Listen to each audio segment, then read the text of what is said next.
Harden Baptist Church. I hope you're having a good Holy Week. And the passage we're talking about today is Matthew chapter 26, verses 1 through 16. Jesus is being anointed for his death.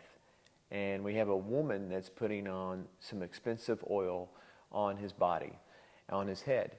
And what is so sad as he's being prepared for death, as people should be sensitive thinking about what's getting ready to happen to him, the exact opposite is occurring. His friends, his followers, the disciples, instead of being concerned about the moment or upset and fighting over why so much money was spent just on the ointment that was put on Jesus, they totally missed what Jesus has been wanting them to learn from. That here, right around the same time, very shortly, he'll be washing their feet, trying to help them learn and understand to live with humility. And yet they're ultimately concerned about themselves and about the money that's being spent, that could be spent on them. And the ringleader of this is Judas. And Judas, right after this, will go and betray Jesus. So you have his friends and followers that are not thinking about Jesus, and one betrays him. And then shortly after, his friends and followers, you have a fickle crowd that we'll see coming up in the days that will disrespect him. 1 minute want to follow him, and the next minute fade away.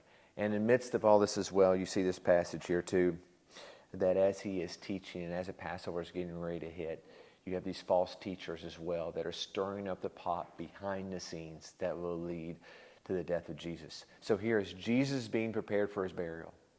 He has his friends and followers betraying him, arguing over themselves instead of focused on him. In the background, you have false teachers that are stirring a pot that are leading to his death. And you have a fickle crowd that is going to fall away very quickly. And yet what is so encouraging, what makes this week so special, Jesus dies for his friends and followers. Jesus dies for these false teachers. Jesus dies for the fickle crowd. And because of his death, because of how he's being prepared for his death and what will ultimately happen on the cross, they can be made alive.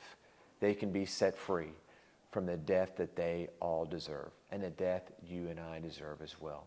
So when we read this passage, let us remember that how the people responded to this chapter in this section, remembering that we too could be like the false teacher or fickle crowd, or with the friends as well. And yet we have hope because of what Jesus has done for us. Thank you so much.